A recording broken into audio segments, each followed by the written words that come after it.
নমস্কার, আমি clinical dietician Chandrima. আপনাদের সকলকে স্বাগত you and yours nutritionist YouTube চ্যানেলে। আজকে আমরা ভিডিওতে জানবো আমাদের গ্যাস, অম্বল, অ্যাসিডিটি হওয়ার মূল কারণ কি এবং কী ধরনের খাদ্য খাবার আপনারা প্রতিনিয়ত গ্রহণ করলে এই জাতীয় সমস্যাগুলো আপনাদের বাড়তে থাকবে। এরকম সিচুয়েশন হলে অবশ্যই আপনাদের লাইফস্টাইল আপনারা কেমন লিড করবেন এবং কী ধরনের খাদ্য খাবারকে শক্ত হাতে আপনাদের খাদ্য তালিকায় প্রাধান্য দিতে হবে। সুতরাং সঙ্গে থাকুন, ভিডিওটি পুরোটি দেখতে থাকুন।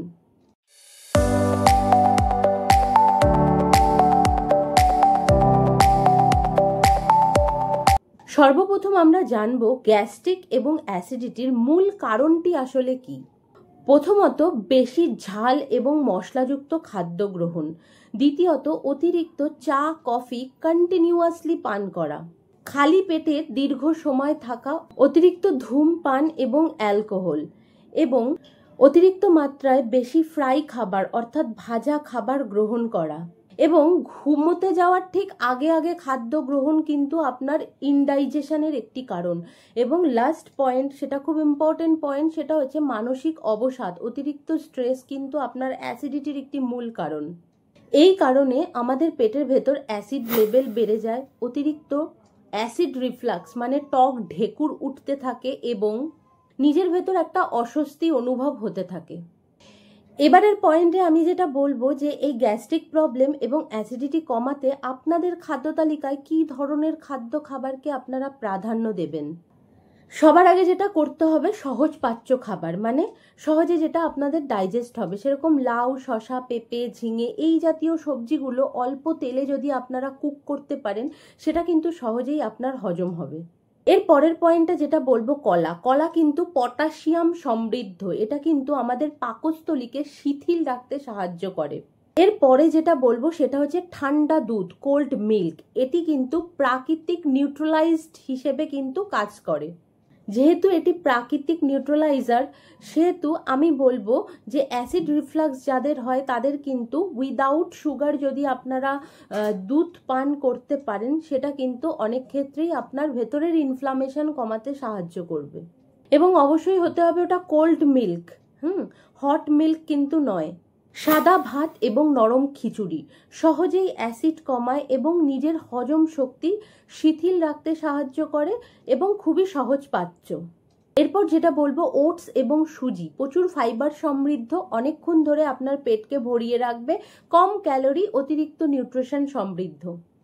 আপেল, নাশপাতি, আমলকি এই জাতীয় ফলগুলো কিন্তু প্রচুর পরিমাণে মাইক্রো নিউট্রিশন সমৃদ্ধ। এটি কিন্তু আপনার ইমিউনিটিকে বুস্ট করার পাশাপাশি এই জাতীয় সমস্যা, হজমজনিত সমস্যাগুলো অনেক অংশে রিলিভ করতে সাহায্য করে। এরপর যেটা বলবো সেটা হচ্ছে ডিটক্স ওয়াটার, মিন্ট লিভস, তুলসী পাতা, এছাড়া জোয়ান, এগুলো দিয়ে বিভিন্ন রকম ডিটক্স ওয়াটার হয়, যেগুলো কিনা আপনার শরীরের গ্যাসের পরিমাণ কিন্তু রিলিজ করতে, অর্থাৎ আপনার শরীরকে প্রপার ওয়েতে ডিটক্সিফাই করতে কিন্তু সাহায্য করবে। গ্যাস্ট্রিক এবং অ্যাসিডিটির সমস্যা হলে যেই ধরনের খাবারগুলো একদম এড়িয়ে চলবেন, এবার সেই খাবারগুলোর কথা বলবো। ফার্স্ট বলবো, টক, ঝাল এবং বেশি মশলাদায়ক খাবার কিন্তু খাদ্য তালিকা থেকে সরিয়ে ফেলতে হবে। এছাড়া কাঁচা পেঁয়াজ, রসুন বা অতিরিক্ত মাত্রায় coffee, tomato, chocolate, soft drinks, cold drink, fast food, কেমিক্যালযুক্ত খাবার, প্রিজারভেটিভ খাবার, এগুলো কিন্তু টোটালি খাদ্য তালিকা থেকে সরিয়ে ফেলতে হবে। এবং ঘুমের আগে সর্বদা চেষ্টা করতে হবে লাইট মানে হালকা খাবারকে গুরুত্ব দিতে। সুতরাং এই লিস্টটি মেনে চলা কিন্তু সবার আগে জরুরি আপনাদের গাট হেলথ অর্থাৎ পেটের স্বাস্থ্যকে উন্নত করতে।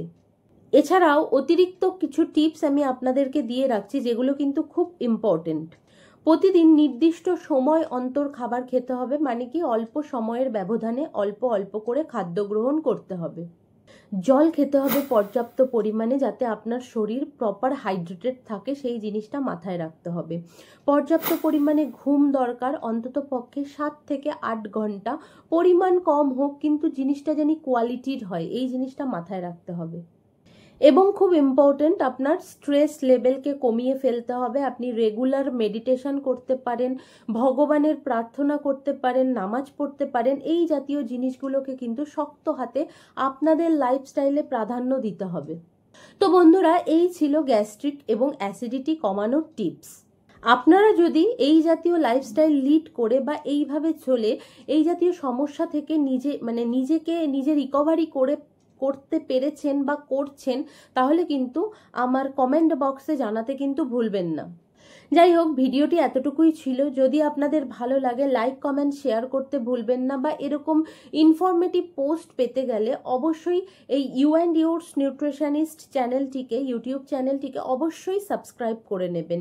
সুতরাং বলবো, গাটের থেকেই শুরু হয় মনের অসুস্থতা, অর্থাৎ পেট খারাপ থাকলে মন ভালো থাকে না। সুতরাং গাটকে স্ট্রং করুন, অটোমেটিক্যালি আপনার মন কিন্তু স্ট্রং হয়ে উঠবে।